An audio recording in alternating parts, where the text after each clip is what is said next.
Eu estava a rever um bocadinho a organização do curso e eu tenho que dizer que, de facto, estou a fazer, digamos, muitas vezes eh, um pequeno resumo daquilo que foi já feito e estou a chamar as coisas mais importantes mais vezes hum, nas várias unidades didáticas. Por isso, acho que podemos também na documentação que foi fornecida, acho bastante completa, mesmo que haja eh, em brasileiro, não em português, só algumas coisas, mas digamos que acho que a maioria dos ficheiros que são em PDF podem ser traduzidos com Google Translator muito facilmente para português. Por isso, antes de falar hoje daquilo que são os modelos matemáticos da hidráulica e da força de arraste, vamos a lembrar aquilo que dizemos segunda, que era, digamos, mais referido àquilo que era a vegetação que podemos ter nas margens de um rio ou de um canal, para dizer que, fundamentalmente, nunca queremos ter na margem de um rio árvores isolados de grande porte, porque são aqueles que dão mais problemas com o impacto da água nos troncos, criando muita turbulência que escava a areia, que escava o terreno na base do tronco, que pode também descalçar as plantas. De fato, há grandes árvores isoladas não travam a corrente, só criam turbulências. Ao contrário, a vegetação densa, de qualquer maneira, abranda a corrente. Se for rija, abranda mais, se for flexível, digamos, se è dobrada pela corrente, é achatada no fundo do canal, no fundo do rio, e por isso permite, abranda meno, mesmo que aumenta a rugosidade do fundo do canale, e por isso um bocadinho abranda. O fatto da vegetação rija e densa, que tem muita capacidade de abrandar a corrente, leva ao fatto che diminuindo a velocidade, essendo o caudal constante em todas as seções da linha d'água, tem que aumentar porque o caudal não é constante numa linha d'água. O caudal é dado pela velocidade do fluxo moltiplicado a seção movimentada do nosso fluido, e por isso, se a velocidade diminui, a seção tem que aumentar. Aumentar a seção significa aumentar a altura do fluxo, de fato. E depois vamos a ver como podíamos construir, com a técnica de engenharia natural, uma vegetação ao longo das margens. Vamos a ver as várias técnicas, daquelas que são as mais antigas, mencionadas também pelo Leonardo da Vinci, aquelas que são mais típicas mesmo da prática agrícola, como, por exemplo, as faxinas. Aquilo que queria lembrar come dado muito importante é que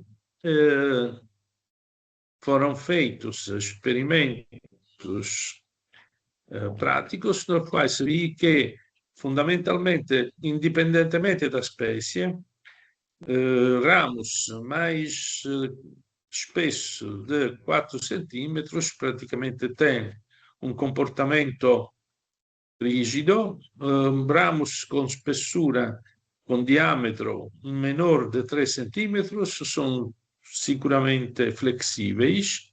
Dentro de 3 ou 4 centímetros há a transição entre flexíveis e rígidos. Aqui, nesta primeira slide da aula de hoje, temos aquilo que foi realizado no projeto por Estradas de Portugal, que depois se chama agora Infraestrutura de Portugal, no nó da autostrada de Malveira, da A21, entre Loures e Ericeira, perto de Lisboa. Estes são gabiões vivos que foram realizados por travar a corrente de água que era concentrada neste local e por, digamos, proteger da erosão o fundo deste lugar, no sentido que a água bate em cima das pedras, não bate na terra. Por isso, as pedras ajudam a resistir à erosão. Chamamos esta escadaria, que este são, como dizer, a parte mais baixa, mais 2 panos da escadaria, o Bom Jesus de Malveira. Você se lembra, já falamos no segundo dia da aula, como são realizadas estes gabiões vivos. São realizados pondo no interior do gabião estacas de espécie, neste caso eram salgueiros e tamargueiras, que chegam com o seu comprimento para além do fim do gabião, no sentido que no meio das pedras há ar, e por isso as raízes não crescem no ar, tem que chegar para além no tardor dos gabiões, onde está terreno e onde as raízes podem crescer.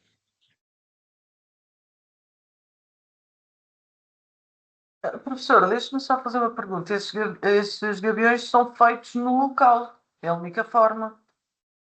Ou já vêm de fora? Sim, os gabiões são sempre feitos no local, porque aquilo que se faz, se compram as paredes dos gabiões, se compram as pedras e depois, normalmente, os gabiões são preenchidos no local com uma retroescavadora, com um lado que leva as pedras dentro da estrutura. Digamos que esta maneira de tratar os gabiões é muito grosseira, no sentido que os gabiões deveriam ser preenchidos à mão pelos trabalhadores, de maneira de conseguir de preencher espaços vazios dentro do gabião. De fato, isto acontece muito raramente. E aquilo que acontece depois é que o gabião, que teria que ser com, como dizer, paredes planas, depois faz barrigas. Também para evitar que faças muita barriga, o gabião não é só constituído pelas paredes, mas é constituído também para a rame spesso 3-4 milímetros que liga as paredes opostas de maneira que não se deforme muito. Mesmo encontraram esta coisa. Aquilo que normalmente se faz também é quando temos gabiões escalonados, cada 3-4 gabiões se liga o gabião a uma plataforma de betão no tardoso que se scava e che si pone no tardoso de gaviões. Isto de maneira que os gaviões ligados a esta plataforma de betão, esta fundação que está mais recuada, resistam melhor também ao capotamento. De fatto, se io consigo ter, come neste caso, os gaviões penetrados pelas estacas que depois no tardoso fazem as raízes, io consigo ainda mais ligar o gabião ao terreno e fazer de maneira que o gabião seja muito mais estável que no caso que fosse sem plano. Aqui tenho que pôr seguramente estacas, por quê? Porque eu tenho que enfiar as estacas entre as malhas das redes que formam os gabiões. Não posso usar plantas com raízes com torrão.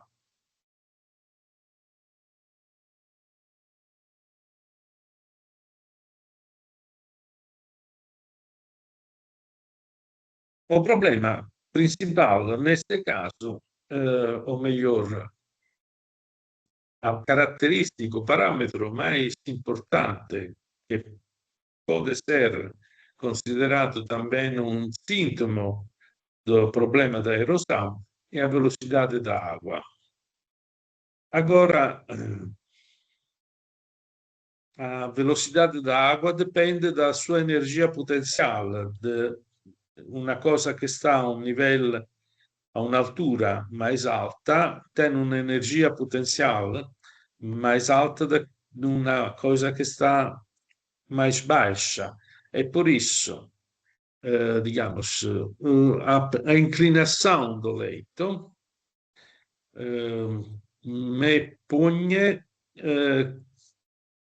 come dizer, è a causa daquilo che sarà un movimento do fluido, da água, no sentido che se io tenho un qualquer oggetto sopra una superficie piana, orizontal, e depois inclino esta superficie, terrei che un oggetto si mexe quando a força, a energia que é dada pela aceleração de gravidade ultrapassa o attrito. Questa cosa, non so se vale a pena de fazer um exemplo mesmo, eu saio um momento daqui.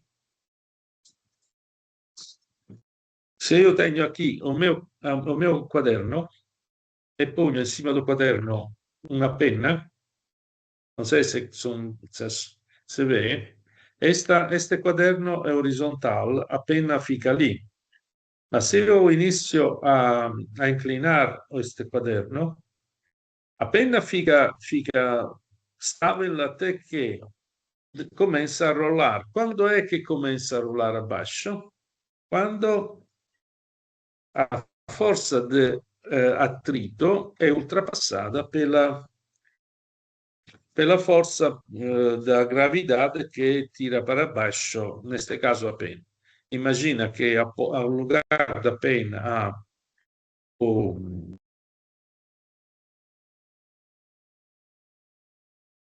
fluido, e esto acontece também no fluido tem un attrito con o leito, ma terá seguramente questo attrito sarà muito meno da quello che può essere l'attrito di un fluido sopra un plano inclinato. Come dissemos já na aula passada, nós temos nas regiões perto das cabeceiras dos rios inclinações maiores, e por isso na parte inicial do rio a parte de erosão e de transporte que causará uma grande quantidade de detritos que depois são transportados embaixo.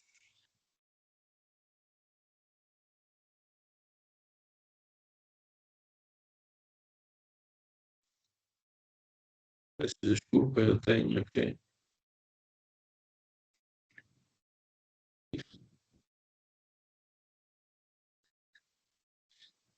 Quando vamos já longe das cabeceiras, as velocidades que dependem da inclinação são menores, e por isso a água diminui o seu poder de transportar e começa a deposição. Por isso podemos já lembrar aquela figura que vamos a ver dos rios que fazem curvas, que tem mais velocidade na parte mais externa, tem menos velocidade na parte interna, onde se deposita com cascalho, seixos. Lembramos esta imagem que já vimos, que por isso nos lembra que o fundo é o lado de uma seção hidráulica, tem o seu atrito que se manifesta com uma diminuição de velocidade. E lembramos também que esta velocidade tem um diagrama que é uma espécie de parábola, e a secondo daquilo che è la relazione entre o perímetro molhado, a forma do perímetro molhado e a área da seção, temos diferentes velocidades médias.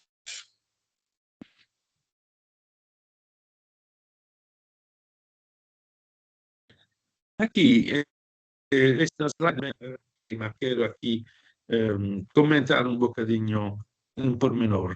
Temos nas primeiras duas seções horizontais a velocidade registradas com aparelhos de medição em dois cheias naquele rio da Universidade de Viena, do Rio Viena, com dois caudais diferentes. São dois cheias, uma do setembro de 1999 e ao lado aquela de outubro de 2001, onde se pode poi medida a velocidade em vários pontos da mesma vertical, e foi obtido este diagrama das velocidades com linhas que representam a mesma velocidade. E podemos ver aqui o parâmetro, o caudal a Q, e no setembro de 1999 quasi 22 metri cubici al secondo, con una uma seção de 10,2 metros quadrados. No 2001 a caudal é muito mais alta, mais grande, são 28,7 metros cúbicos para segundo, a área é 13,2 metros quadrados e podemos também ver que a altura do fluido é mais de 2,5 metros, ao contrário, com um caudal inferior, a altura era um bocadinho mais de 2. Isto que significa? Significa que mais caudal, o atrito mais ou menos é sempre o mesmo, para ter uma quantidade de água maior, tenho que ter uma seção maior e por isso tenho que ter uma altura da corrente fluida maior, porque o lugar é sempre o mesmo, a inclinação será sempre a mesma, a velocidade será mais ou menos a mesma, mas aquilo que de fatto muda in qualche maniera, ma aquilo che aumenta è altura do flusso. As figuras que estão embaixo são o contrário com a vegetação, ou seja, este são duas cheias onde não se tem conto e não há vegetação. Aqui temos estes quatro diagramas que estão embaixo, onde há a vegetação. Aqui que podemos ver? Podemos ver que, de fato, a velocidade é um bocadinho menor quando há as plantas, as linhas entre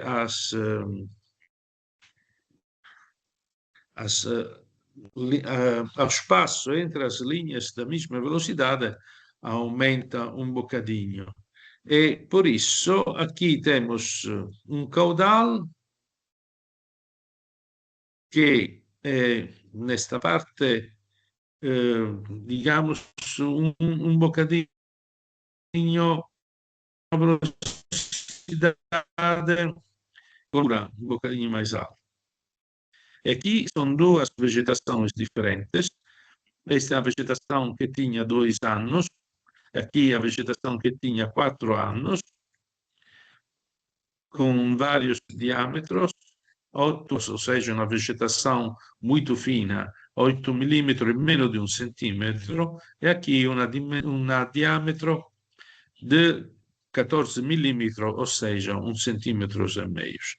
De fato, aquilo que acontece aqui nesta parte que é vegetada é rallentar o fluxo e concentrar as velocidades mais altas nesta parte que não tem vegetação, onde as linhas que representam a mesma velocidade são muito mais apertadas entre eles.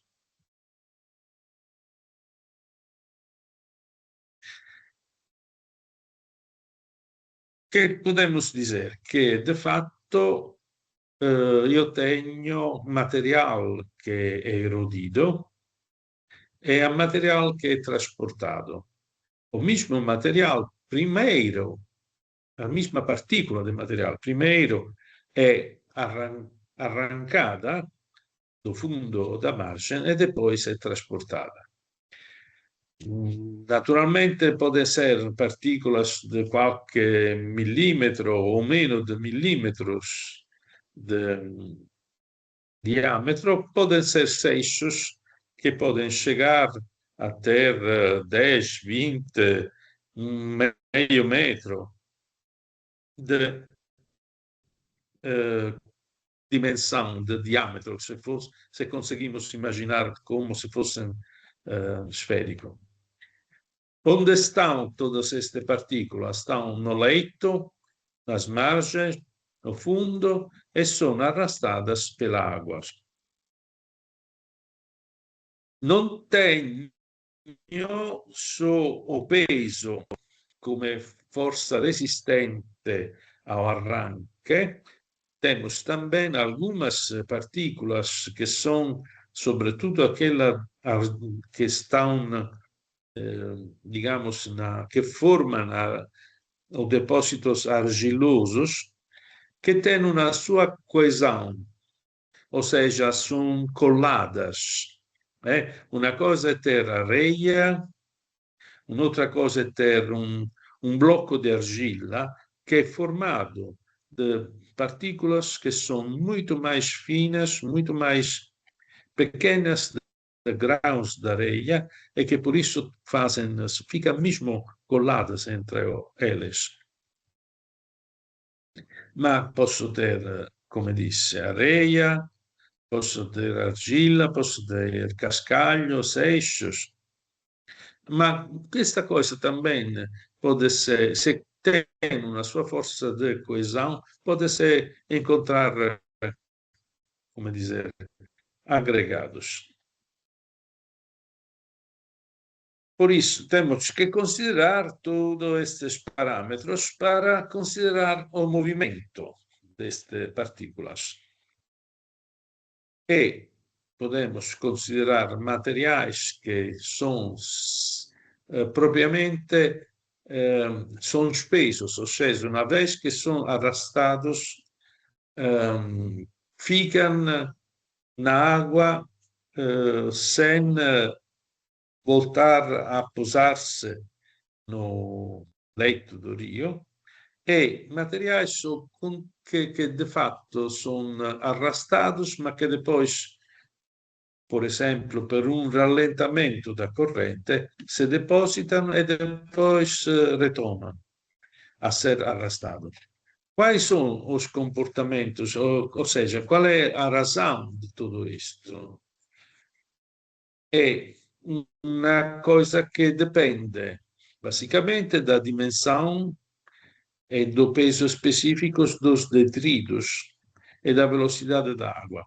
Ou seja, por cada tipo de material que tem aquele tipo específico, se imaginamos que a partícula tem uma forma que podemos aproximar a uma esfera, temos um diagrama, como aquele que está nesta slide, que diz que para arrastar uma partícula de diâmetro, neste caso de 1 centímetro, temos que ter uma velocidade quase de 6 metros ao segundo.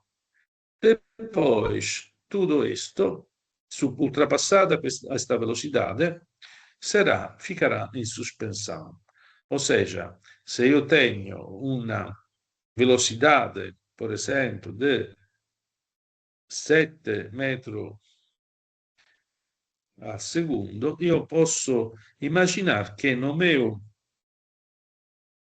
este ponto aqui do diagrama, que no meu fluxo eu terei em suspensão material deste tipo que tem até um diâmetro de 1,4 em suspensão. Material de diâmetros mais grandes não será em suspensão. Questo è un diagramma un bocadinho mais complicado, no qual, para além de não se tem conta só de um tipo de material, mas se toma conta do tamanho das partículas e da velocidade média. E podemos ver que temos aqui embaixo o tamanho das partículas também define o tipo de partícula. As areias, por exemplo, têm um tamanho que vai de 0,02 até 0,2 milímetros. A areia grossa é de 0,2 até 2 milímetros. Depois temos cascalhos é de 60 milímetros, ou melhor, 6 centímetros, tenho seixos,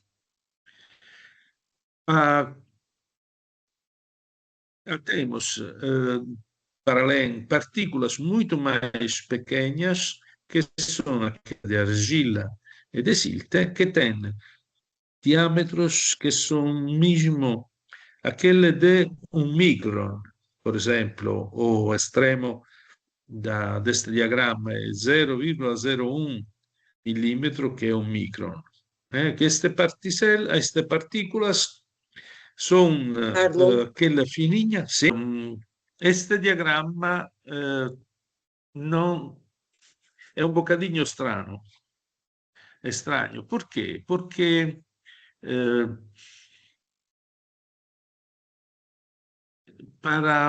neste caso, como está assinado, para um grão de areia de um tamanho de 0,1 per un decimo di millimetro, io preciso una velocità media di 30 centímetros por segundo.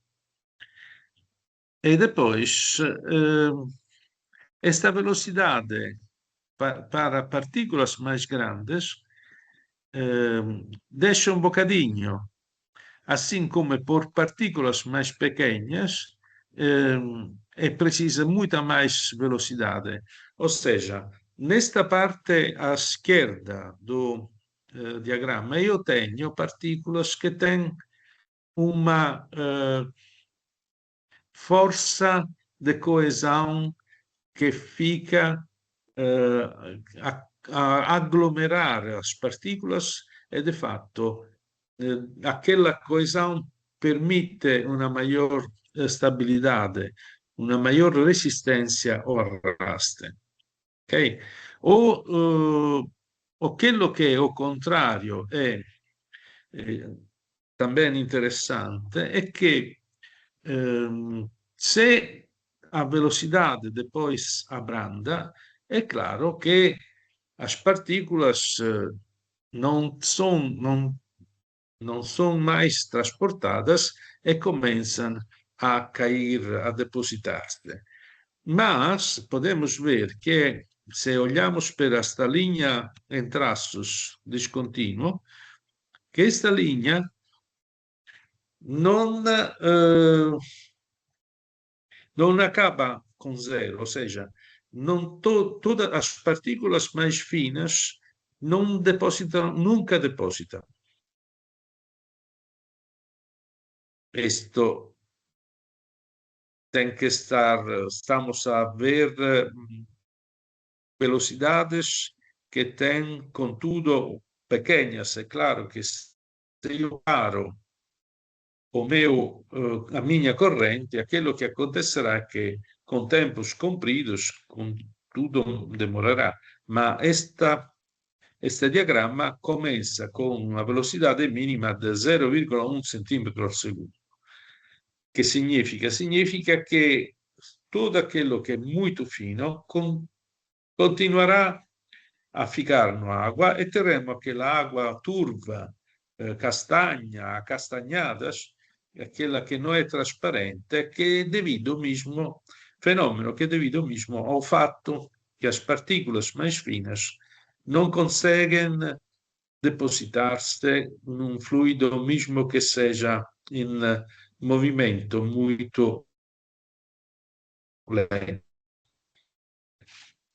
Há problemas nas interpretações destes diagramas. Preciso voltar a abordar a questão. Não, está tudo bem. Como é que podemos calcular a tal força de arraste? A força de arraste é, de fatto, ligada à água que pode, como dizer, trascinar as partículas. A força é dada por esta fórmula, onde temos gamma que é o peso específico da água, G, que é a aceleração da gravidade, H, que é a profundidade da água, E, que é a inclinação do leito, e que é uguale alla tangente di alfa, che è l'angolo che è feito da horizontal e do leito do rio. Aqui temos uma indicação que esta fórmula que já vimos na outra aula, com símbolo um bocadinho diferentes, vale por uma largura do leito que seja mais de 30 vezes a profundidade. Ou seja, se eu tenho 1 metro de profundidade, esta fórmula vale para um rio que tem uma largura de 30 metros.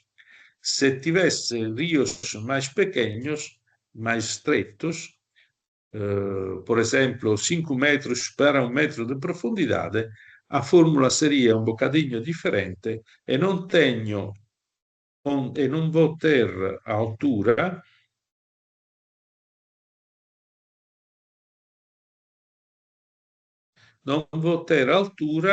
nesta fórmula, ma vou ter uma proporção do perímetro da área da seção dividido ao perímetro molhado.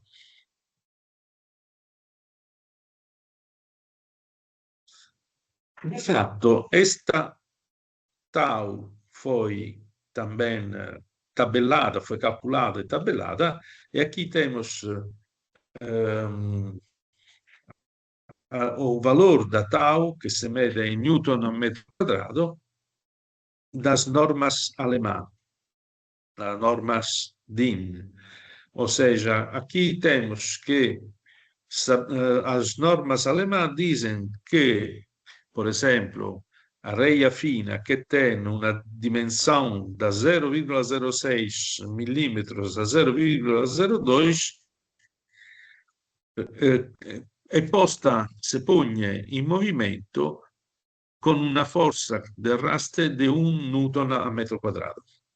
E temos isto para as várias dimensões da areia. Também temos areia e cascalho que tem uma submersão por muito tempo, e uma areia e cascalho que tem uma submersão por menor tempo, que aquela que está mais tempo dentro da água precisa de uma força de arrasto menor para ser trascinadas. Mas podemos ver também que se estes são os materiais sem coesão, aqui temos os materiais com coesão, e podemos ver como materiais areno-argilosos precisa de uma força maior daquilo da areia fina. Se tenho cascalho e argila que fica sempre submergida, tem 15 newtons ao metro quadro, que é muito mais da 9 newton ao metro quadro da areia com cascalho. Por isso, todos estes valores se conhecem, são tabelados e são referências nos projetos que são feitos.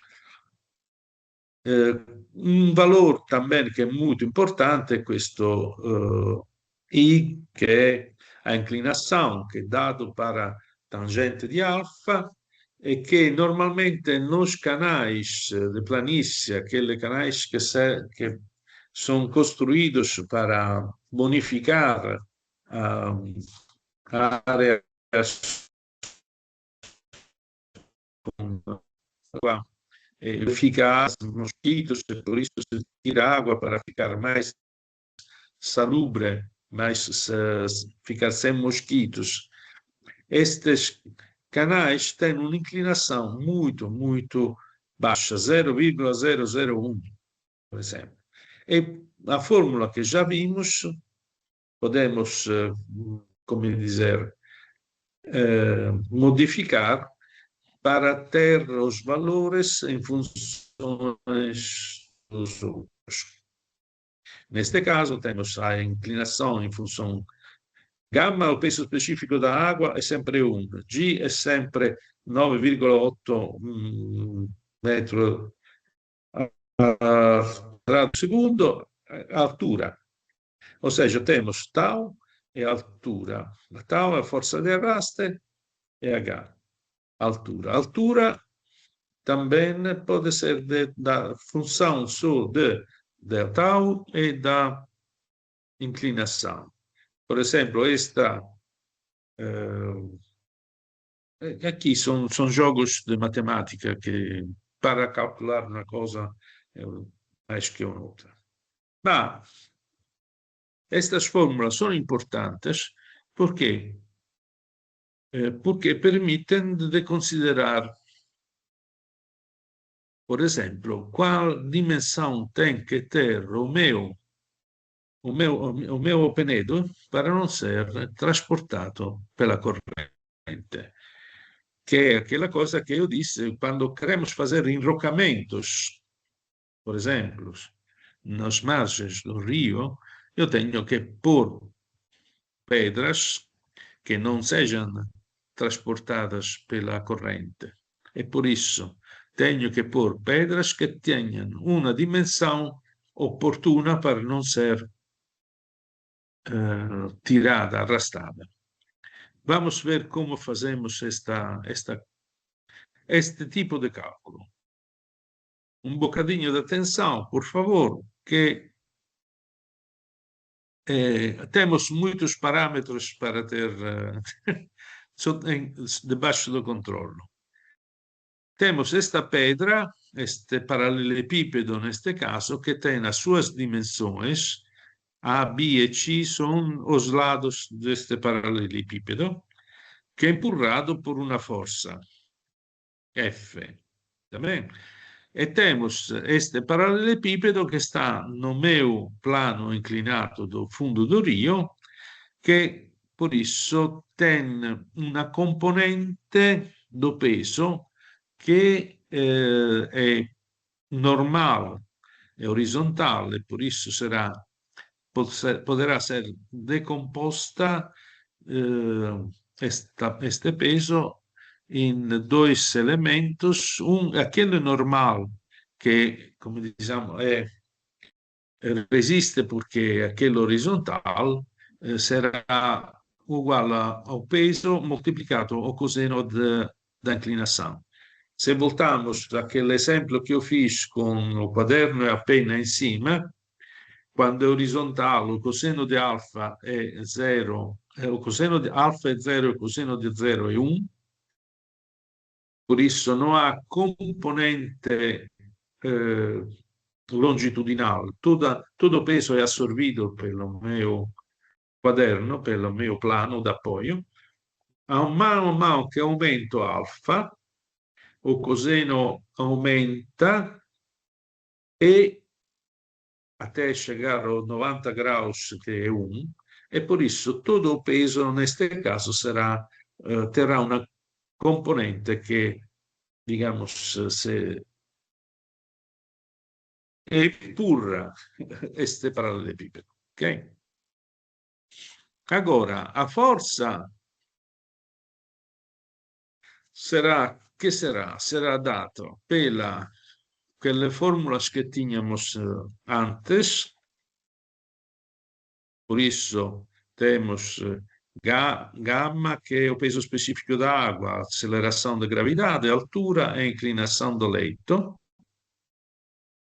Por isso, aqui temos gamma, que é o peso específico da água.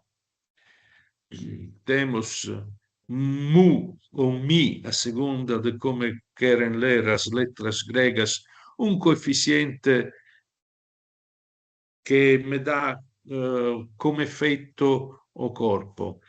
Se eu tenho um corpo che che è sferico, che è arrotondato, terrà meno resistenza o sarà meno trascinato di un corpo che, al contrario, ten fassas come un parallelepipedo, come in questo caso, che ten un corpo angoloso. E per isso, secondo, è un parametro che può variare da un minimo a un massimo, e temos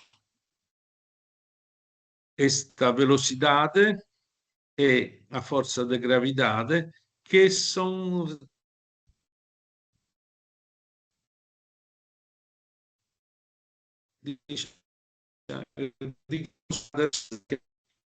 che dice qual è la velocidade e per l'acceleração da gravidade.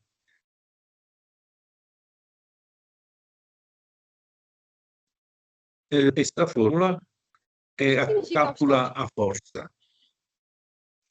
Come? Peço desculpa, Repetir, por favor, professor. não sei. Peço Nada? desculpa, não perguntei nada, peço desculpa. Ok.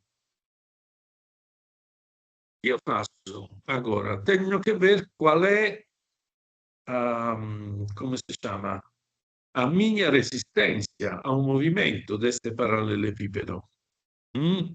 E questa resistenza da che cosa è data? È data da quelle componente che antes stava a comentar, che è quello che colla, digamos assim, o meu objeto ao fundo. Ou seja, quanto mais pesante é um objeto que está no chão, eu preciso de empurrar mais para mexê-lo, não? Por isso, depende da che? O fatto che io consigo deslocar una cadeira, per esempio, do fatto che consigo applicare una forza che è maggior da resistenza che è data do attrito e data pelo peso. Se io tenho o mesmo oggetto mais pesado, digamos, com mais peso específico, por isso, mais pesados, com a stessa forma, io tenho che empurrar Meu pai, mais deixa-me falar com o pai. e por isso questa forza di resistenza sarà data dal peso d'oggetto per o tal coseno di alfa. Se alfa è 0, todo peso contribuye per l'attrito, para un parametro che mede o attrito entre a superficie do letto, in questo caso, e a superficie do elemento. Io posso considerar que o tal peso, porque estamos dentro da água e temos o princípio de Arquimede, vocês sabem que é dado un oggetto immerso in un fluido pelo princípio de Arquimede recebe un impulso do baixo pelo alto ugual ao o peso do volume de água che foi deslocado, no? Se lembram deste princípio de Arquimede? Por isso, se eu ponho una cosa che galleggia, che fluttua, è una cosa che diciamo, pesa meno do volume d'acqua che occupa quell'oggetto. Al contrario, un oggetto affonda quando o seu peso è maggiore do peso da água che aquele oggetto occupa con o seu volume. Esta coisa se encontra aqui desenvolvida nesta fórmula seguinte, onde o coseno de alfa fica o coseno de alfa, o peso è dato pelo volume os lados A moltiplicato B moltiplicato C do parallelepipedo, e o peso è dato para o volume para o peso specifico do oggetto, Gamma è a água, o peso específico da água, por isso esta gamma 1 menos gamma é mesmo a diferença de peso que há entre o objeto e o peso da água que occupa o mesmo volume, e depois F, che è o coeficiente di attrito, che resta uguale. Eu peço desculpa, mas esta é mesmo uma das poucas partes um bocadinho complicata, mas eu acho que estou andando devagarinho e você consegue seguir-me. Há problemas a compreender aquilo que eu digo?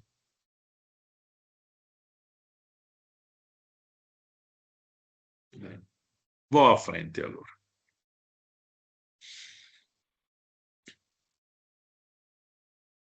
Até que a força de resistência é maior da força que empurra o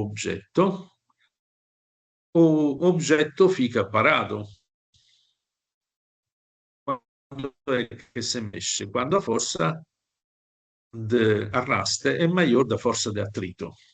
Por isso, eu posso fazer esta desequação, posso calcular, posso relacionar as duas forças e posso, por isso, pôr de um lado a força de arraste e do outro lado a força resistente devido ao atrito. Posso fazer algumas simplificações para considerar qual será a velocidade que me dá, como dizer, o equilíbrio, ou seja, quando estes dois elementos são iguais, a velocidade que, digamos assim, é limite, a velocidade do fluxo limite para pôr em movimento o meu objeto. Por isso, tenho todo este elemento que fica parado, não muda nada. 2G que estão ao denominador aqui, para ir do outro lado tem que ir o nominador, por isso tenho 2G por F por B. A e A se podem simplificar, C e C se podem simplificar, fica só B. Gamma 1 meno gamma 2 fica também gamma 1 meno gamma, peço desculpa, fica, coseno alfa fica, este mu por gamma, que é a densidade da água, o peso específico da água, vão do outro lado. A velocidade aqui tenho o quadrado, por isso, para saber a velocidade, tenho que fazer a radiz quadrada de todo este elemento.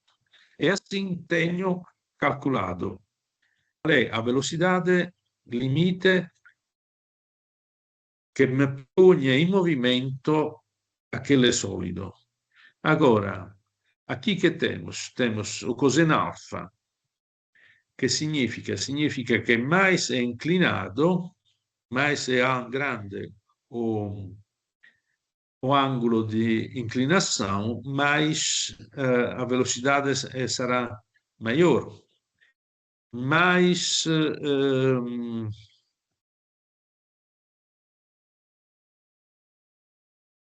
será ligeiro, gamma 1 meno gamma, ou seja, se esta cosa aqui fica con o peso específico menor da água, tem um segno negativo e por isso será uma coisa que va flutuando e será trasportada e não tem nenhum peso porque flutua e será trasportada, ma quando è mais pesado, mais é pesado, mais preciso de uma velocidade mais grande. Un'altra cosa che posso considerare importante è o attrito, a un coefficiente di attrito. Se io tenho una superficie mais rugosa, preciso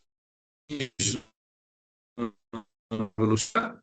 Ma la cosa interessante è che se io me lembro di come era este cubo, este parallelepipedo, per meglio dire, non tem influenza a quello che è a dimensão da fassa, desta fassa aqui, che onde si incontra o onde batte a corrente, ma è molto importante questa dimensão aqui, que é a dimensão da direção da corrente. Ou seja, que significa isto? Que mais é comprido o meu objeto a paridade de mesma fassa che incontra corrente, è preciso para mexer aquela coisa una velocidade maior. Por isso, aqui eu posso fazer abacus seriam tabelas com os valores do peso específico, com os parâmetros que são relativos à geometria mu do elemento, ma che tem un valore minimo e un valore massimo che già conhecemos, una caratteristica che è data per lo attrito che também podemos ter em tabelas, e eu posso saber para aquele seixo che tem aquele comprimento quale sarà a velocidade che terá a capacidade de deslocá-lo. Ok? Una cosa interessante che podemos dizer é un'altra che podemos ver aqui. Io non tenho água, tenho lama. Che significa questo? Significa che o peso specifico da lama è molto mais alto do peso específico do mesmo volume líquido, são de água. Por quê? Porque é água mais terra. E isso significa que a lama,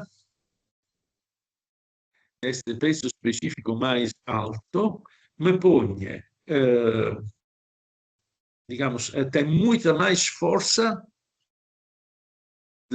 precisa de menos velocidade para empurrar qualquer objeto que está no fluido.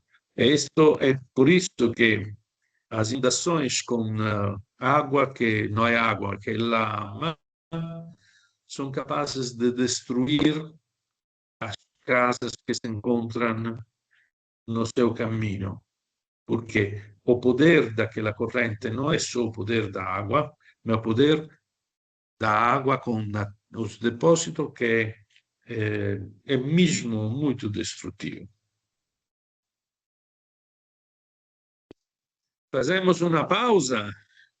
Que acham? Então, foi, como dizer, chata esta parte? Um pouquinho.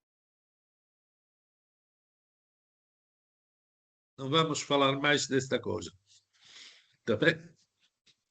Mas mesmo para dizer, olha, assim como podemos calcular a estabilidade dos muros vivos de suporte, podemos calcular também as forças, as dimensões dos penedos que vamos pôr no rio para não se mexer. E, de fato, não estamos a falar de engenharia hidráulica, estamos a falar de engenharia geotécnica, só com materiais, no caso do muro vivo, um bocadinho diferente da betão, com pedras, terra e postes. Né? Por isso, um bocadinho de cálculos temos que pôr. Mesmo que vocês, quando eventualmente fará um projeto, podem sempre perguntar a um engenheiro hidráulico, a um engenheiro geotécnico de fazer as contas. Vamos. Erosões dos margens do troço com risco hidráulico.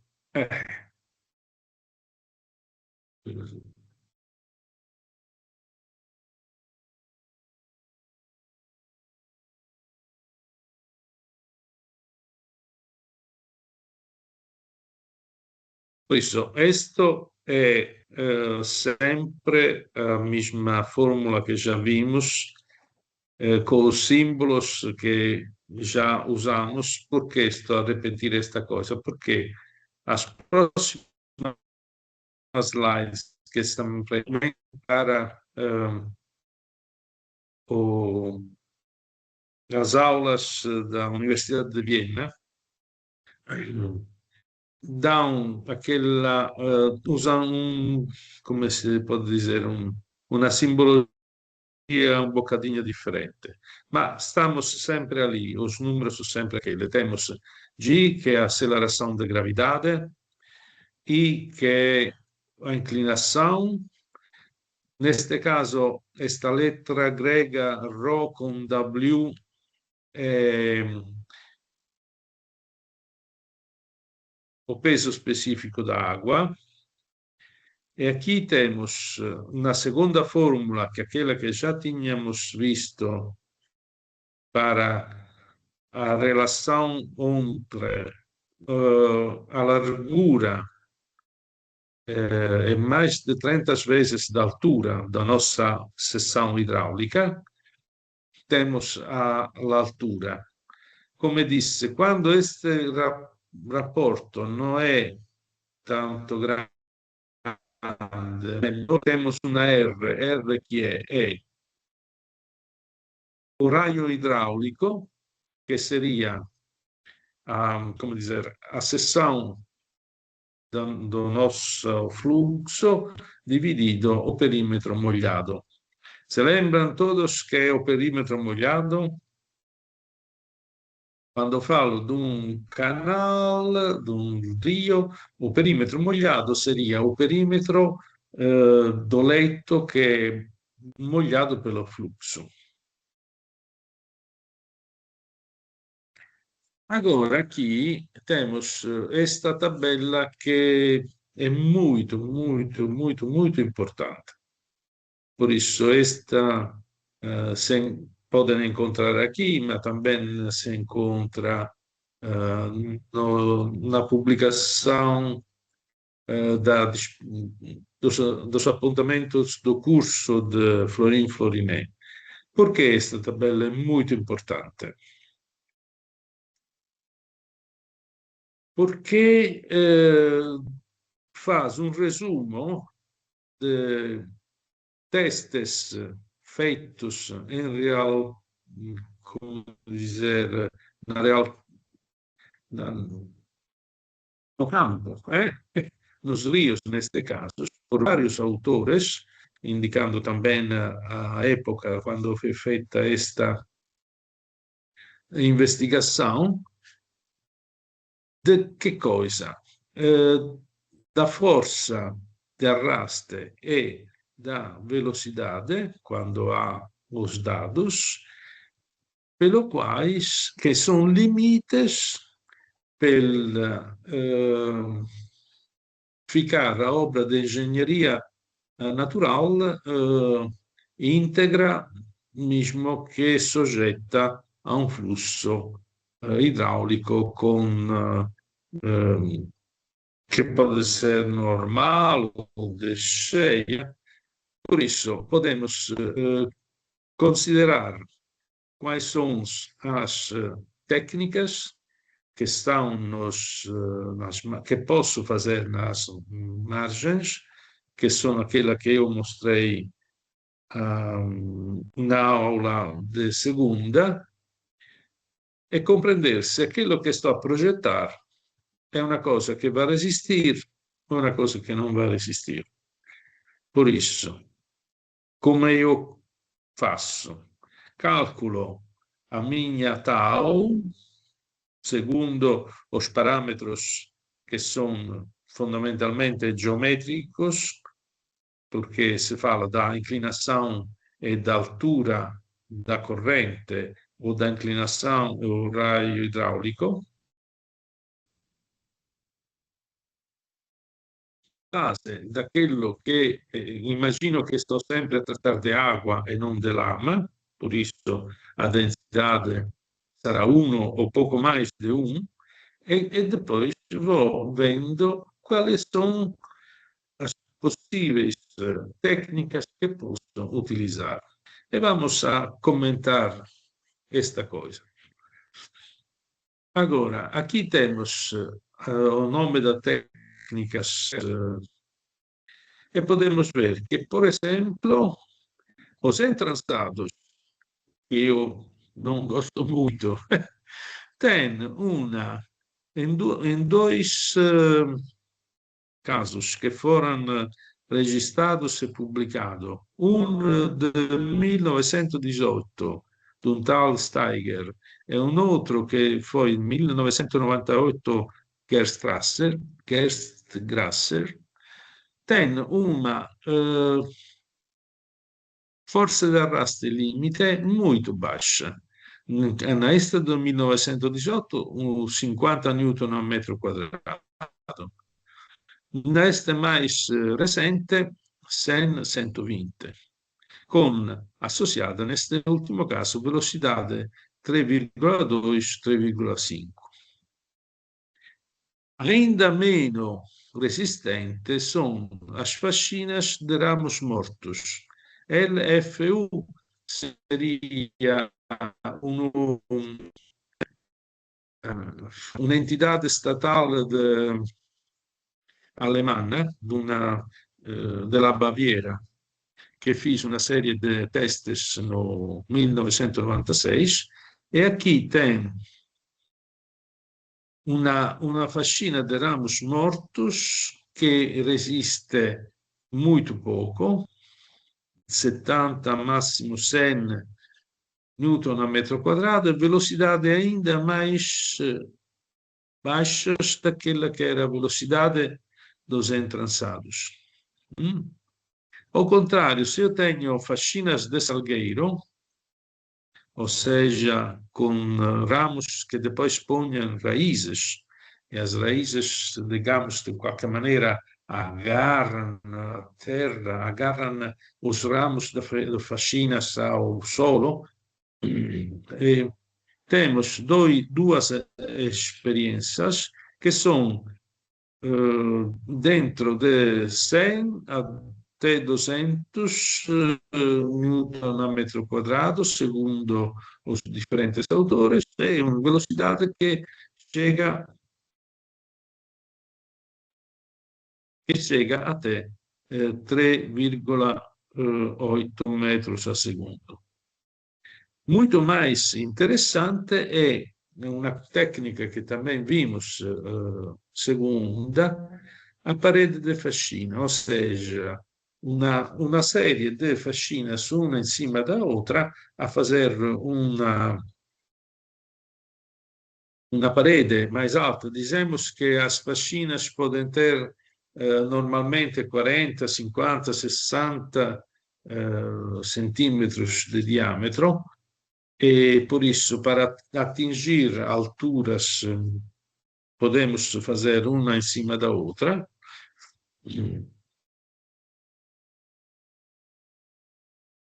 Esta faxina sobre faixas de vegetação, aquele empacotamento que também vimos, isto não conseguiu ter um grande êxito.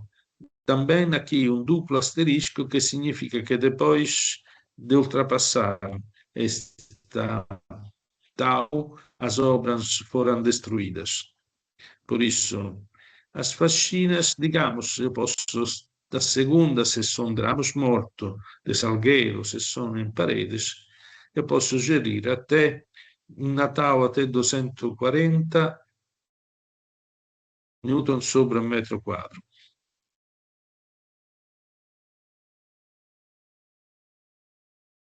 Também a faixa de vegetação com almofadas de geotextil é muito fracota, né?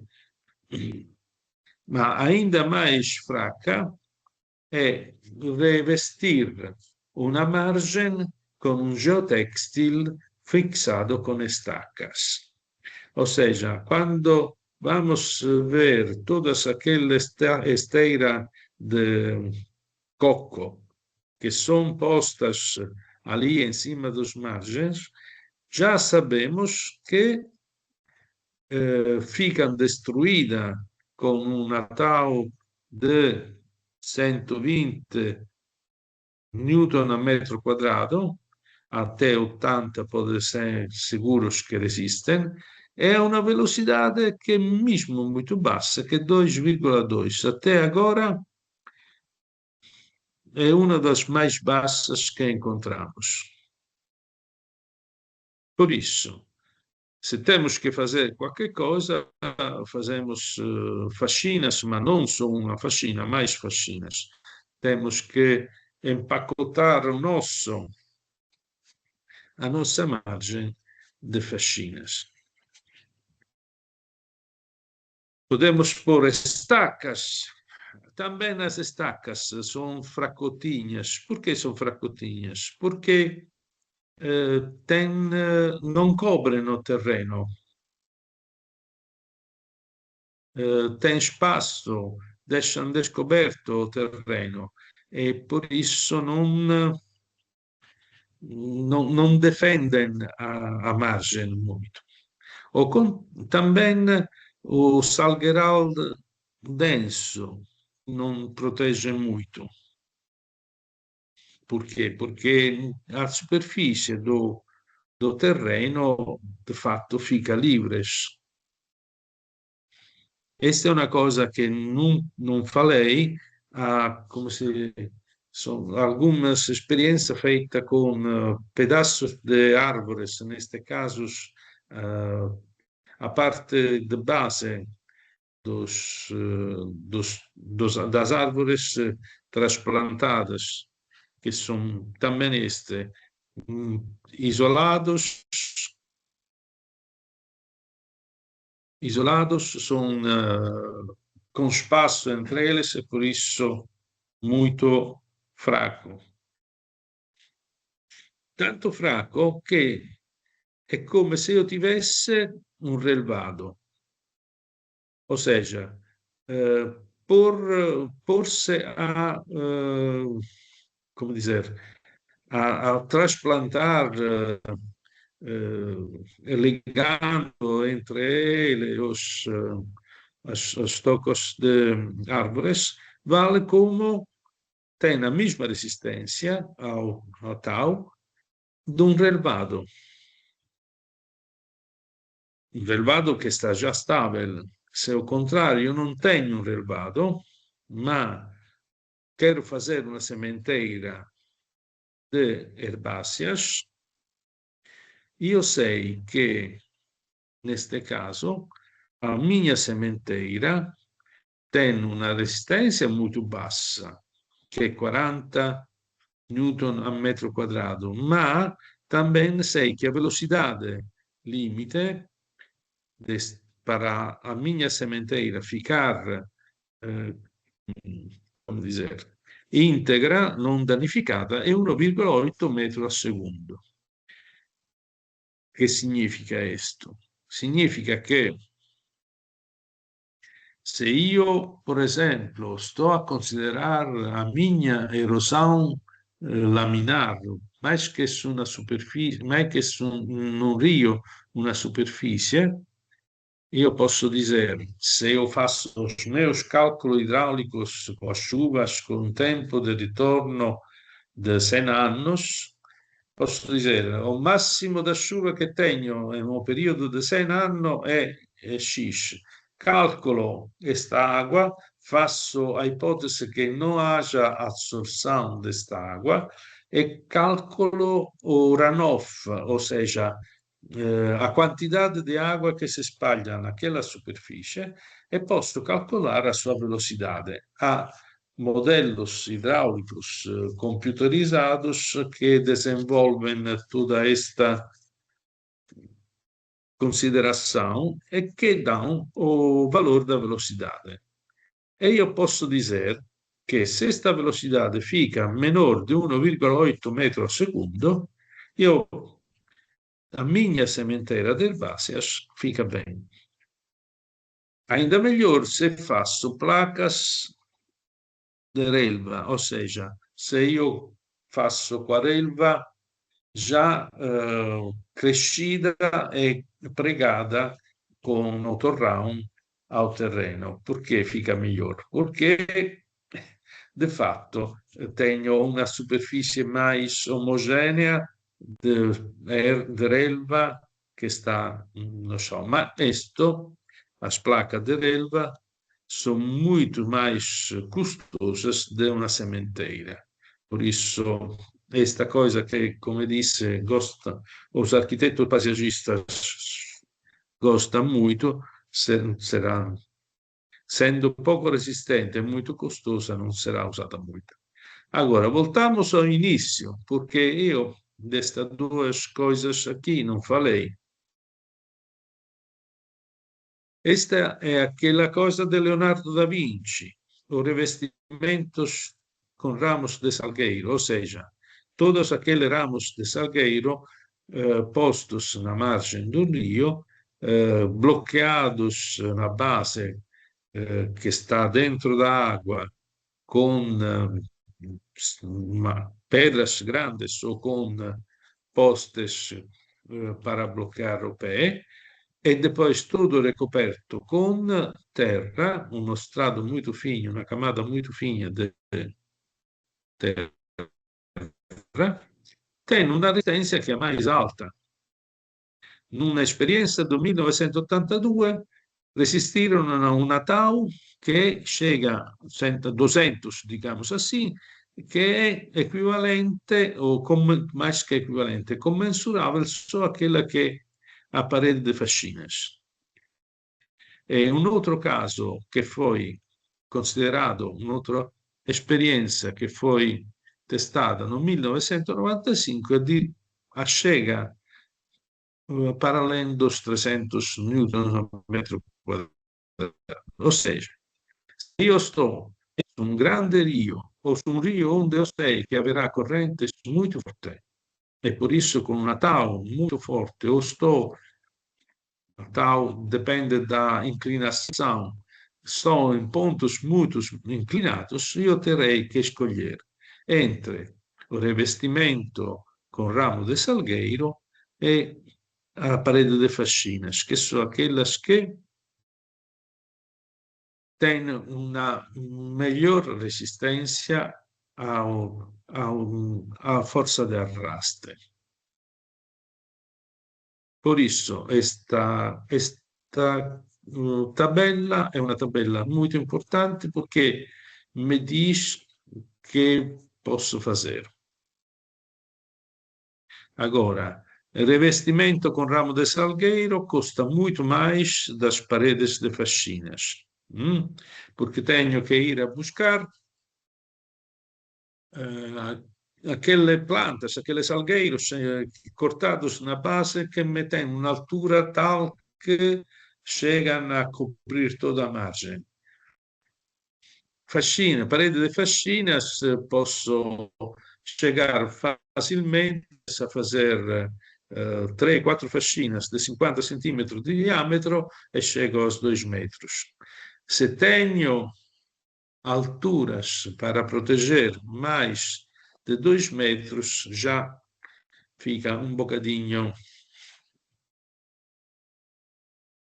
difícil de fazer. Aquilo che sicuramente mi dice questa tabella è até que velocidade posso fazer sementeiras de herbáceas, ou seja, posso pôr aqui. Olha, que se eu vou ver também o geotextil fixado com as estacas tem uma velocidade limite muito, muito pouco acima daquela que é a sementeira. Ou seja, porque a 2,8 a obra fica danificada, tenho que estar a 2,2 come velocidade, che è muito parecida a 1,8. Ou seja, a sementeira é muito mais barata daquilo che è o geotextil.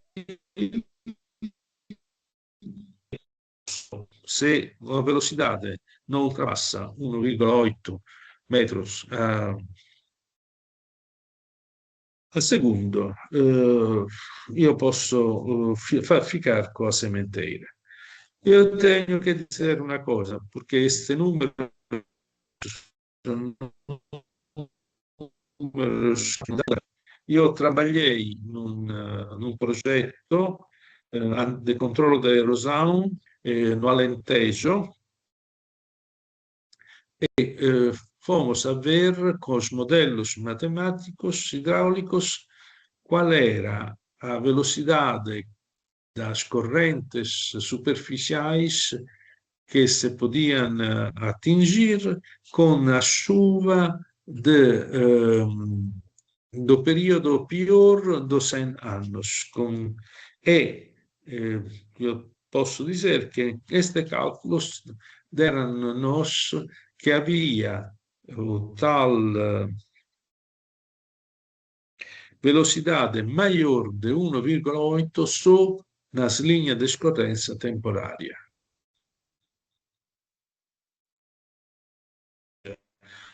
Era che podia acontecer em cima de todo aquilo que era a collina, era controllata con a sementeira, che era poi a cosa mais barata che podia fazer. Ao contrário, nas linhas d'água, esta velocidade era ultrapassada de pouco e por isso, para gerir a erosão na base, no fundo desta linha área que algumas vezes eram percorrida pela água, quando havia esta chuva que é uma chuva que acontece raramente no Alentejo, ma quando acontece pode ser grossa, pensamos em fazer o quê? Pensamos de fazer coisas que travassem a velocidade para ficar depois o relvado que estava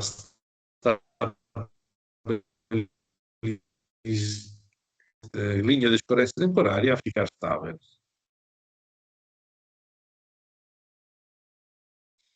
Por isso, obras transversais che normalmente non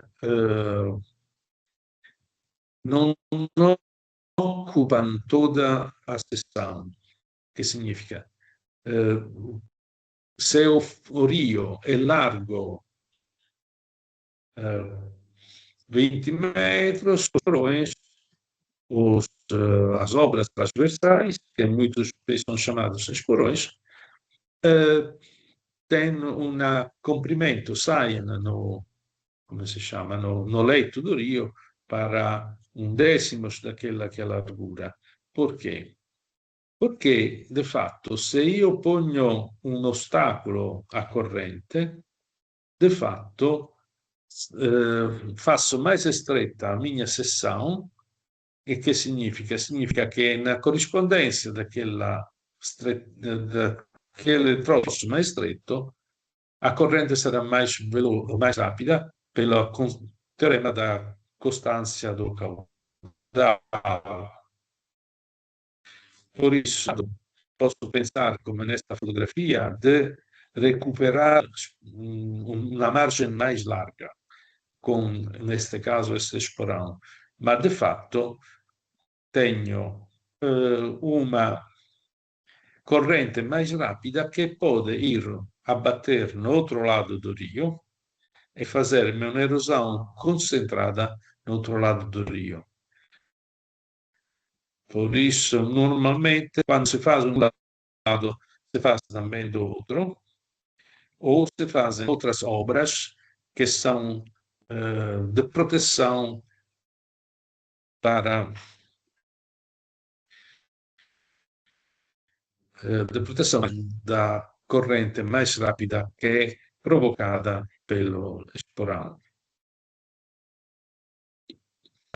De fato, o esporão, a obra transversal, de fato, cria um lugar onde a corrente meno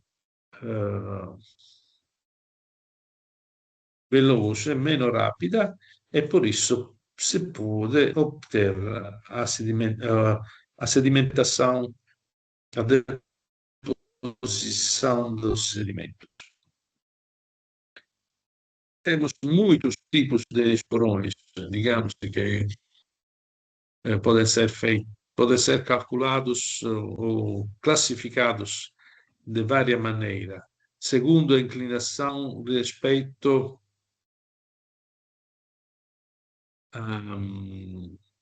à corrente. Podem ser ortogonais à linha da corrente, podem ser orientados verso valle, ou podem ser, digamos, orientados verso monte. Posso fazer esporões de várias alturas, no sentido que controllo a corrente quando está em período de vazio, de seca, ou quando está normal, ou quando está só quando as cheias. São escolhas que eu posso fazer objetivos diferentes. E poi são retangulares, triangulares, são vários tipos que vamos a ver. E poi, como podemos construir? Com quais materiais? Pedras e estacas, podem ser gabiões com dentro estacas, ramos mais ou menos agarrados com arame, podem ser árvores inteiros. Isto é uma coisa que se faz muitas vezes na emergência. São cortados árvores inteiros, são postos à proteção da margem. É claro que estes árvores têm que ser bem ancorados, por exemplo, com cadeias, as toisas, por exemplo, ou a barra de aço cravadas no terreno. Posso fazer esporões com um muro de suporte vivo, ou posso fazer também como se chama? Um esporão que tem uma superfície feita como um entrelaçado de vime. Estes são os exemplos daquilo que acontece segundo a erosão, a orientação dos esporões. Como disse, temos os esporões que podem ser ortogonais à linha da margem, aqui no centro, e de fato, se eu tenho este esquema, a velocidade da água atrás do esporão relenta, se criam remoinhos mais lentos que permitem a deposição dos sedimentos nesta maneira. Se tenho os esporões orientados para jusante, tenho a deposição um bocadinho mais ao centro entre um esporão e outro. Se tenho os esporões na direção verso montante, eu tenho que o remoinho se faz a montante do esporão e por isso a deposição está atrás daquilo que é o esporão precedente. De fato, os esporões, quando é que punho? Depois de ter uma inundação que me estragou e tirou o material que estava na margem, ou seja, são usados sobretudo para reconstituir margens que foram erodidos. Aqui temos outros exemplos de esporões e outras técnicas nos rios que foram realizados pelos estudantes da Universidade de Viena num rio que era todo de betão, com fundo de betão, no qual o fundo de betão foi escavado e foi tirado e foi sostituído para um fundo mais natural. Por isso, sendo proporcionado pelas cheias para o rio atravessar com cheias o habitado, neste caso sem fazer estragos, foram calculados aquilo que eram esses porões de um lado e do outro lado obras mais a proteção de toda a margem do outro lado.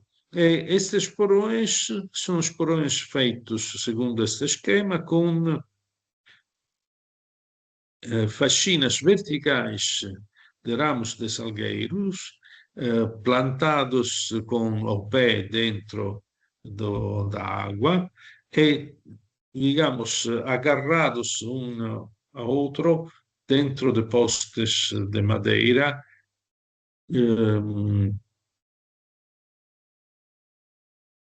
de maneira de não ser tirados embora, para aumentar a rigidez de toda esta construção.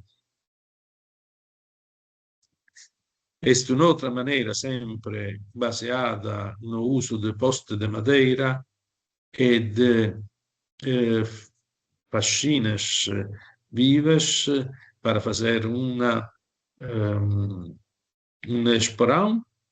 Ou seja, aqui verdadeiramente no baixo temos troncos, temos faxinas numa direção e faxinas noutra. E aqui tens uma outra maneira que é ter sempre uma faxina ortogonal perpendicular à corrente, ma, digamos, seguradas com postes verticais que afundam no fundo do rio e protegida para um entrançado de estacas. Aquelas que vimos até agora eram de ramos, fundamentalmente. Aqui temos uma coisa feita com pedras. Qual é a questão que tenho que considerar quando quero usar pedras? Tenho que considerar pedras num tamanho tal que não sejam tiradas embora pero uma cheia que pode chegar.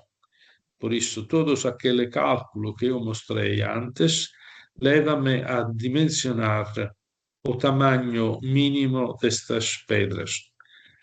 Ma non faço una cosa só de pedras, eu faço uma coisa que tem entre as pedras um bocadinho de terra, e naquela terra que está entre as pedras vou plantando estacas que assim entrelaçam as pedras com as suas raízes e, sobretudo, me dão mais resistência a este aglomerado.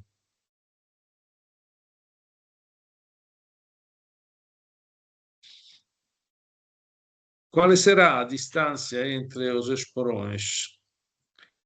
A prática diz que normalmente é 2 vezes, nunca deve ser mais, 2 vezes o comprimento ortogonal da margem do esporão. Só um esporão não chega. Nunca chega, tenho que fazer mais esporões.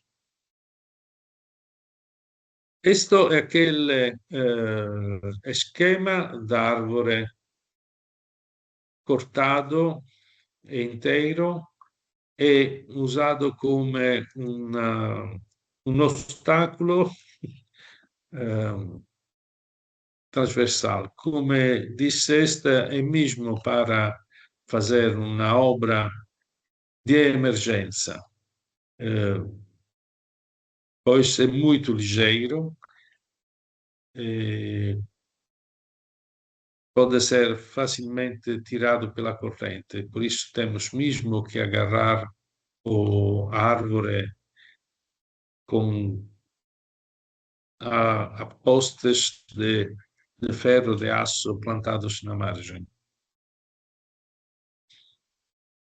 Isto é uma maneira de desfrutar o entrançado para fazer o quê? Um esporão triangular.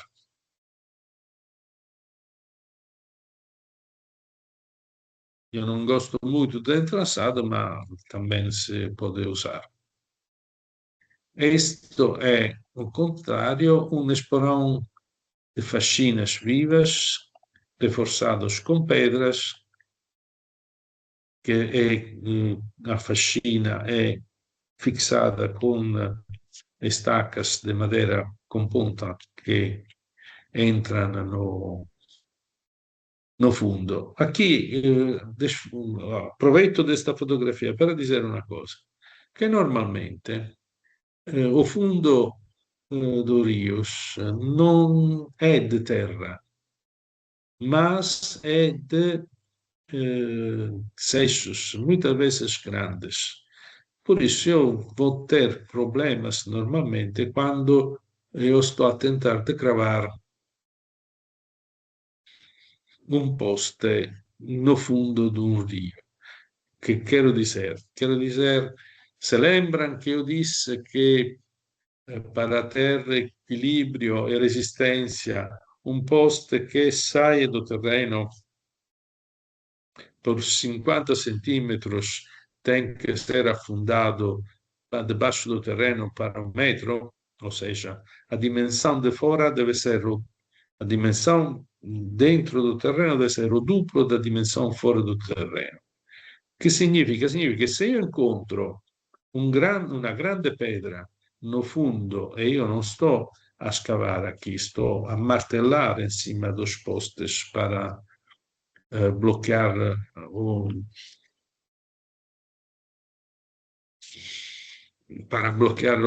a faxina, praticamente posso ter postes que bloqueiam a minha faxina sem muita resistência, se não consigo chegar até o fundo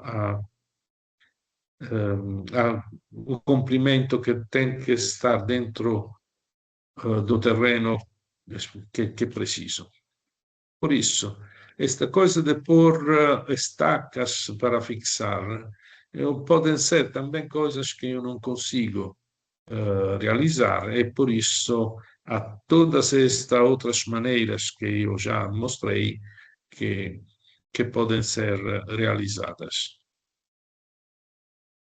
Aqui temos uma coisa fatta com faxinas em cima e aqui embaixo o contrário é feito com postes, e atrás dos postes são plantadas come si chiama? Non è Arundodontax, ma è Phragmites australis. Canis. Estes são exemplos de construção daquilo que foi mostrado até agora, que foram mostrados também já em vegetação. Por isso podem ver os postes que controlam as faxinas postas verticalmente. Questo è uno schema che eu gosto muito mais e que acho que em rios ou linha de escorrência de água pequena pode também ser utilizado para ocupar toda a largura do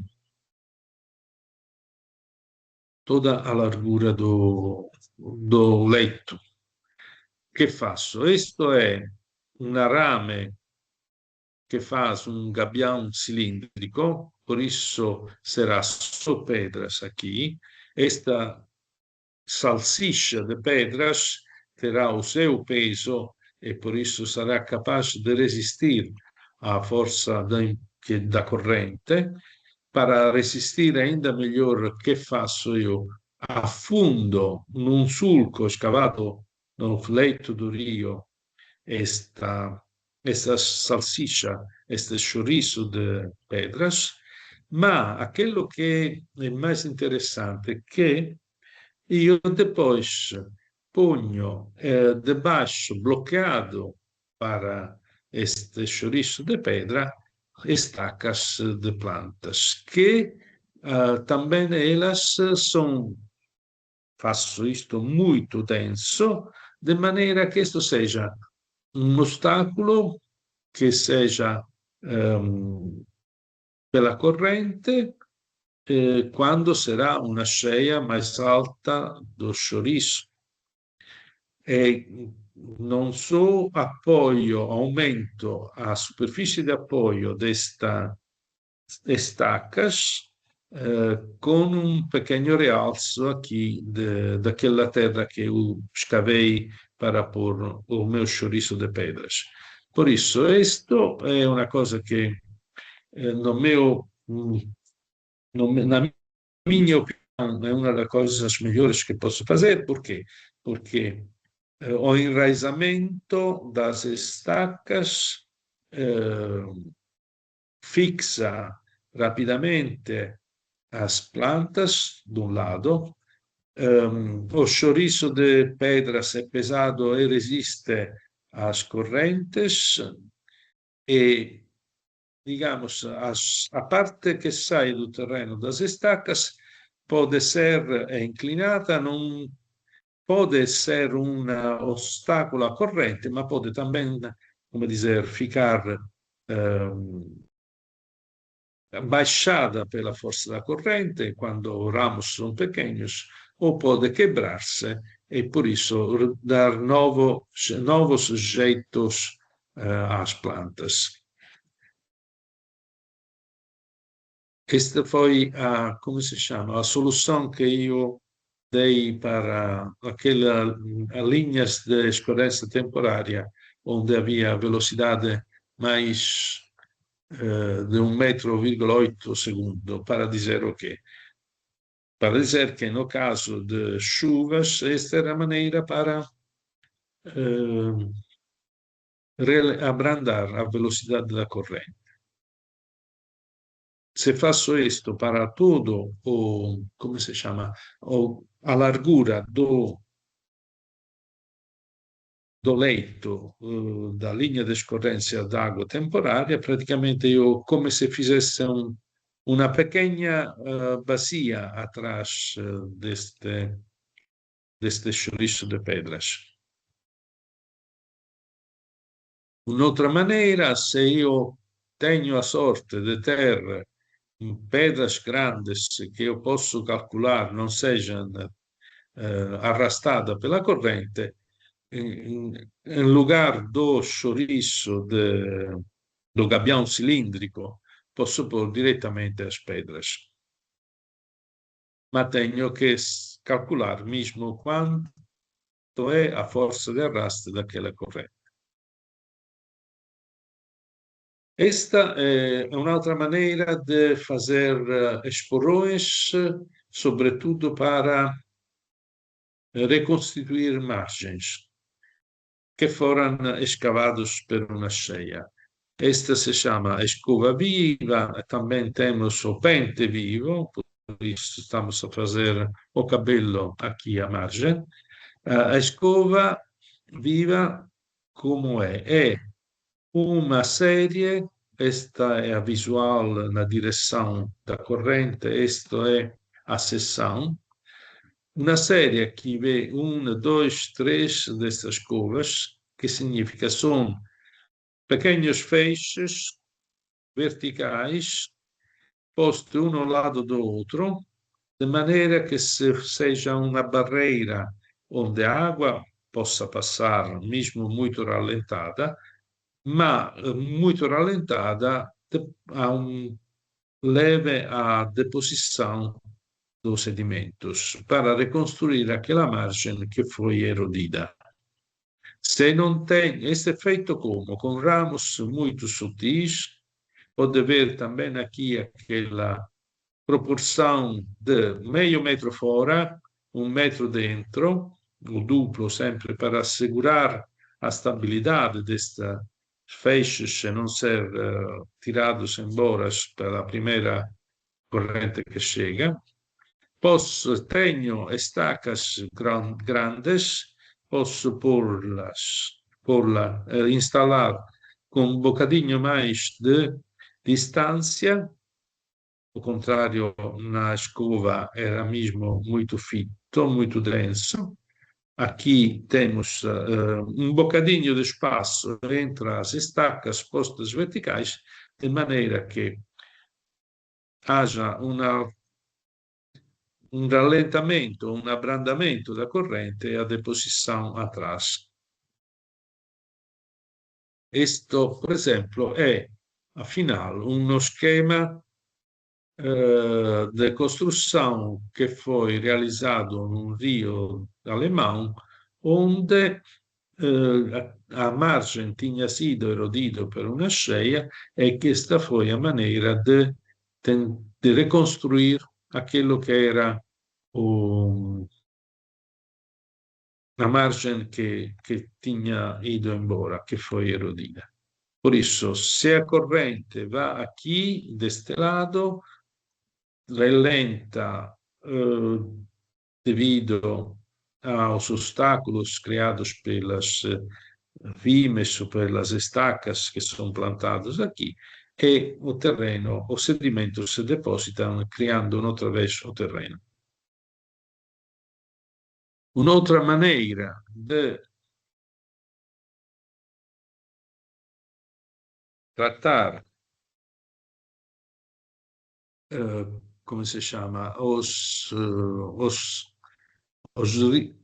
as linhas de escorrência. Esta é uma linha de escorrência temporária, perto do nó de Malveira, sempre aquele progetto feito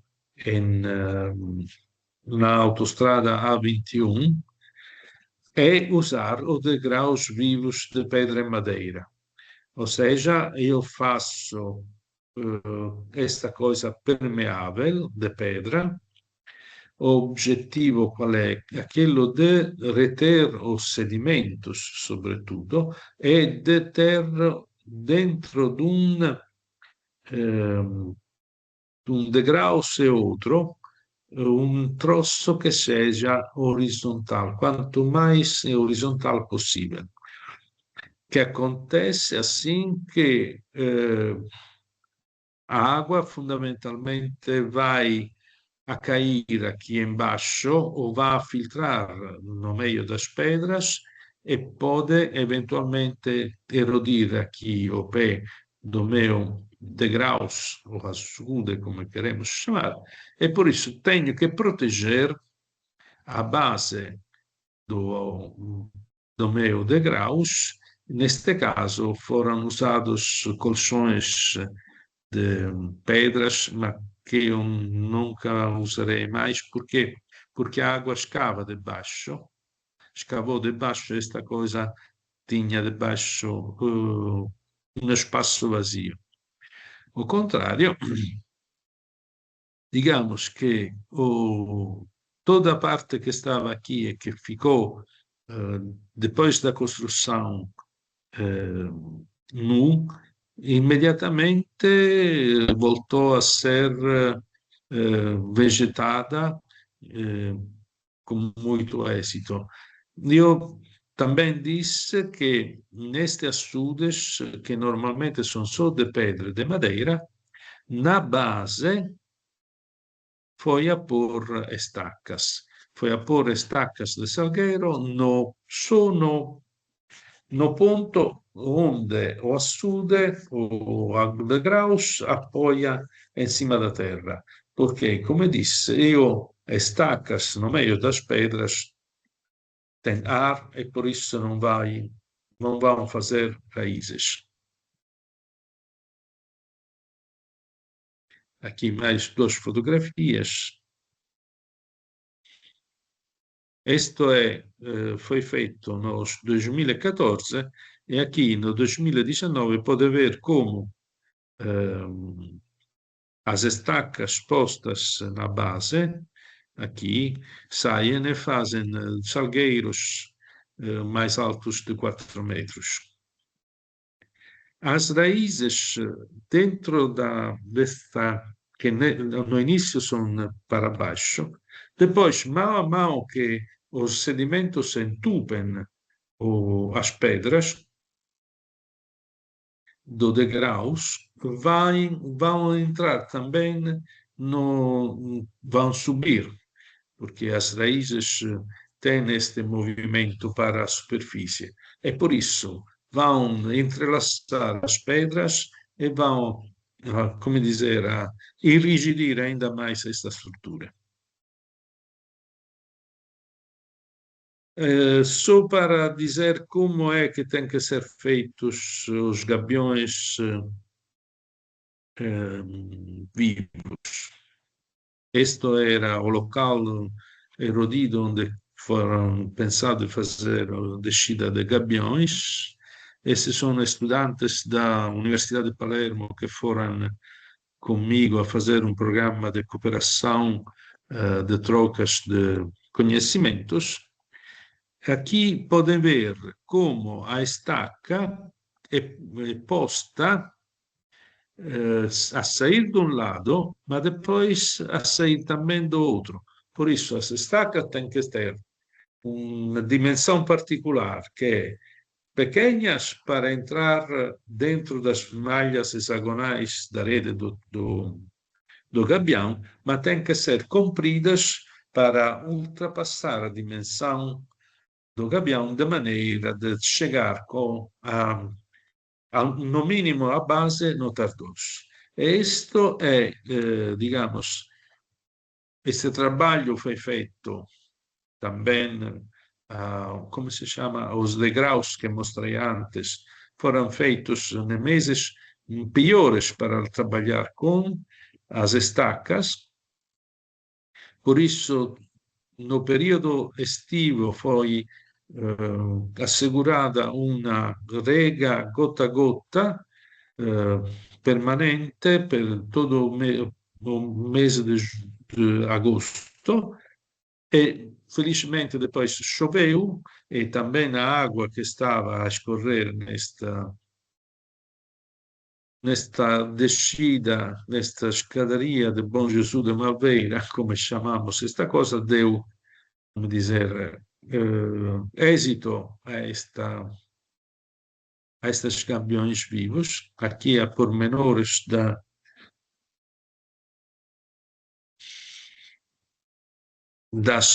instalação dentro dos gabiões das estacas.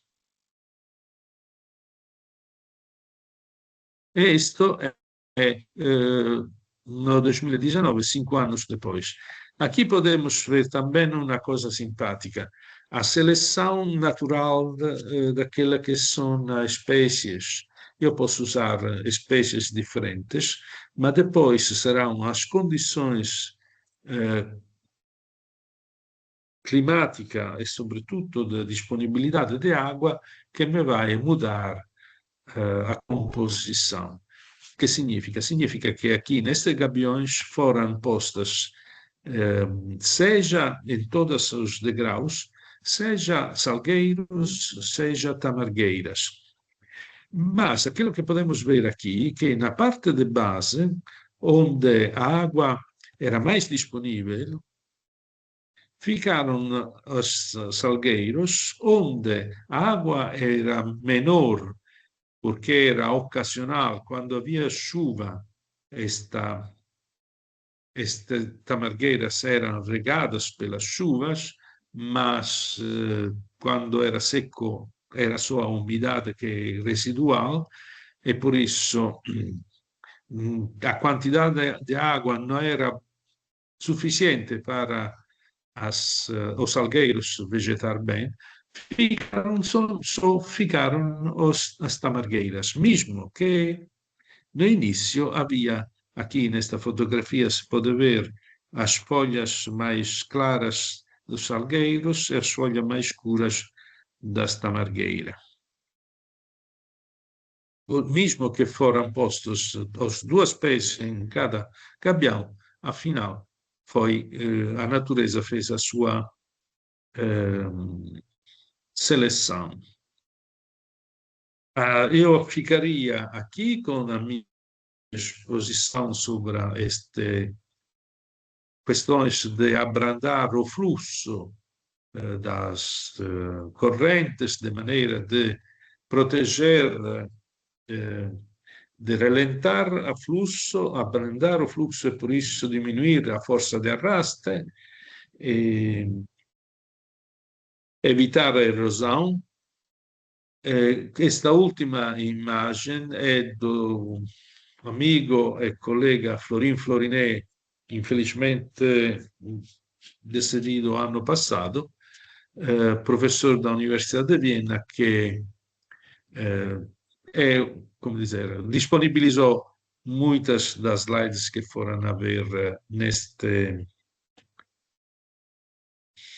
nesta parte da hidráulica. Eu acabo aqui com esta imagem, mas